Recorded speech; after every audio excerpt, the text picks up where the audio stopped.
Hi everyone, and thanks for taking the time to tune into my session here at Growth Festival 2021. I hope you're enjoying the festival so far and, more importantly, getting plenty out of it to help you through 2021 and beyond. As you should already know, my name is Steve Price and I'm an independent graphic designer based in Birmingham, in England, in the UK. I want to talk to you today about branding, and here we go again, you're probably thinking. It's a subject that a great many people have professed to be experts in, especially if you believe everything that you read on LinkedIn. I work mostly with smaller businesses these days. I've been in the industry, I've been in the creative industries for over 30 years, worked for agencies, studios, but now do my own thing. And I mostly work on branding related stuff to help startups and early stages get a foothold in business. And punch their weight with the big boys. I do like that challenge. What effective branding does is it helps these people to tell a story about their company that consumers can believe in. But in order for that story to be believed, it must be founded on truth, and then you've got a chance for it to succeed in the long term.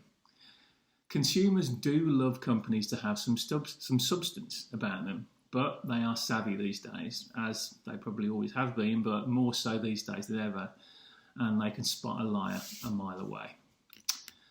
So how do brands go about telling that story? What can a company take out of its own particular journey and turn into a story that people can believe in? What are the component parts? Well, what I want to do today is to take you inside my head a little bit and give you a little bit of insight into the things that I've consistently used over the years and continue to use to create a great many effective brands. But first, just a bit of context. It won't have escaped anyone's notice that we're back in lockdown. Go 2021. But this undoubtedly means that the pressure on companies, particularly those in retail and hospitality and those who service those sectors, isn't going away anytime soon and will inevitably lead to more and more jobs being lost. But with less jobs out there, what this also means is that more and more people will be having their hand forced into taking a much more entrepreneurial path by starting their own business. But then the UK has always been an entrepreneurial hotbed. According to research, over 65% of adults in the UK actively want to start their own business. And there are over 18,000 searches for how to start a business on Google UK every month. Looking back, if we can, before lockdown, it seems a little bit weird now, but if we can do that, but back in the heady days of the 2018-2019 tax year, approaching 700,000 businesses were founded in the UK. That's over 18,000 a day, or nearly 80 an hour. And you won't need to be Carol Vorderman to work out that that's more than one business every single minute of every single day. Now, 90% of these businesses go on to survive the most difficult year of trading, which is the first year. But that's probably through sheer bloody-mindedness and novelty factor. But the facts are that but 5 years later, over half of them are gone. So, it's tough out there. And of course, it's never been tougher than it is right now. But, branding, it's just for the big boys, isn't it? It's just for the Apples and the Googles and the Teslas and the Amazons of this world. Branding is for mega corporations with deep pockets, with heaps of disposable cash to throw at it. Something that isn't the right here, right now stuff that keeps most SMEs, early stages and startups awake at night. But we do love those big brands, don't we? The way some people idolise them, the way they idolise sports teams or in some cases religions even. The way that they'll buy, in some cases they'll buy anything they make, almost completely regardless of what it is, naming no names. We'd all love a bit of that sort of devotion to our businesses, wouldn't we? Well, of course we would. And branding is a big part of that. The truth is Branding is a competitive advantage for every business. And we'd take any advantage over our competition, right? But let's be absolutely crystal clear, branding doesn't guarantee business success, but it is a component of it. Just consider these two. They're thoroughly researched facts and they apply to all businesses regardless of their age and size. The first one is marketing and communications tactics informed by a clearly defined brand strategy perform better. And secondly, consumers respond more favourably to a business when its brand is identified compared to when it is not. So the truth is out there, branding does work, and it can work for every single business. And, you know, I've worked with all sorts of businesses over the years, large and small, public sector, private sector, you know, one-man bands, big concerns. And, you know, branding can help them all and does help them all. But just want to give you a little glimpse inside my mind and talk about the things that I feel I need to know about a company in order to do my job well and create a brand that's relevant and is going to help that business to move forward.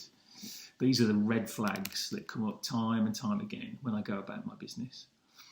They're 8 pointers, basically, that suggest that a good company has got what it takes to become a great brand. Okay, so here goes. Number 1, do you love what you do? Now, great brands and businesses that people truly believe in are founded on love and passion and not simply money making. If you are truly passionate about your business and what it does, you must aim to translate that passion into the words and visuals you use to promote it. If you're the business owner or leader, you shouldn't be afraid to be the face of the business. Personal passion is infectious, and if you show your love for what you do, then others will join you on your journey. The platforms to show your passion are at your fingertips. Social channels mean that it's never been easier to speak to excite, and to convert your customers firsthand. Publicly displayed and real enthusiasm is an immensely powerful tool which forms solid foundations for believable brand messaging. So build your brand on your passion. I mean, also, if you love what you do, it probably means that you're in it for the long haul, which is pretty handy because, you know, great brands aren't exactly built overnight. Number 2, does your business have a good reputation? Doing business the right way builds trust and loyalty, and that reputation is contagious. We all read Amazon reviews, right? Well, the truth is that these days, most people look for some sort of external validation for even the most insignificant of purchases. If you have a network of advocates, consumers, customers, suppliers, staff that can help you to amplify your brand message, then use them. But also, ethics and good corporate behaviour are becoming increasingly important in every business if they want to succeed. You know, sorry Gordon Gekko, but lunch is no longer for wimps. Nice contemporary reference for you there. If you've got a CSR policy, tell people about it. You know, putting a brand wrapper around the great work your company does will only serve to amplify its character and in turn its performance.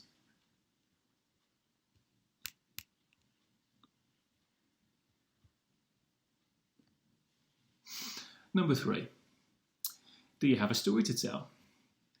People do love a good business yarn, but it must be truthful, warts and all. Surely that's why Dragon's Den continues to find itself among the prime-time TV offerings 17 years on from its first airing. Do you find yourself telling your business story to people, and are they transfixed by it, hanging on your every word? Well, then you probably have a decent biography in you, but you also have the embryonics of one of the most critical components of a successful brand, a brand story. From Erin Brockovich to Steve Jobs, Hollywood has a history of making box office hits out of business tales. But if Apple had said, "Oh, we make computers, do you want to buy one?" well, nobody would have bothered. But instead they said, "We celebrate the mavericks, the ones who are crazy enough to think they can change the world, those who think different." And, the Apple story's been told many, many times. But, the rest is trillion-dollar business history. Tell your story and you'll give your product or service added substance. And who knows, you might even get a movie out of it. Number 4, do you have any business rivals? Well, if you're lucky enough to have a completely unique business offer, then congratulations. You can just sit back and admire your P&L. But, for the most part, business isn't like that. For pretty much any product and service you can think of, there's a great many companies peddling pretty much identical offerings.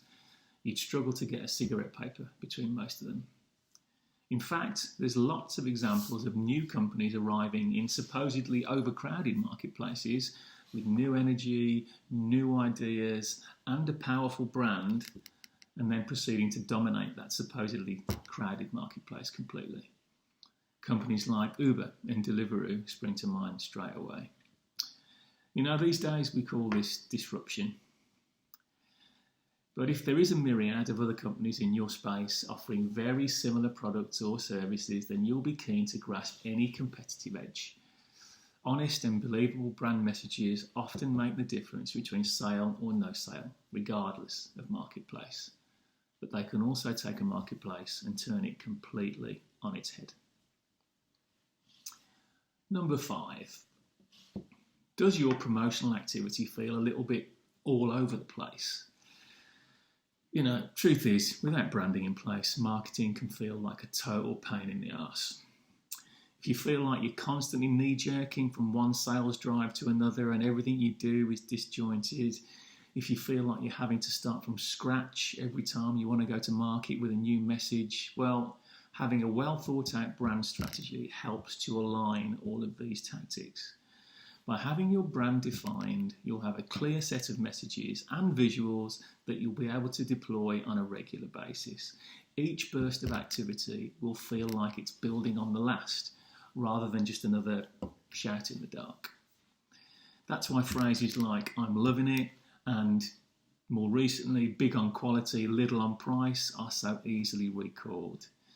And why the Nike swoosh and the Amazon smile visually represent those companies so well, regardless of language. There's those big budgets again, but you know what I'm saying.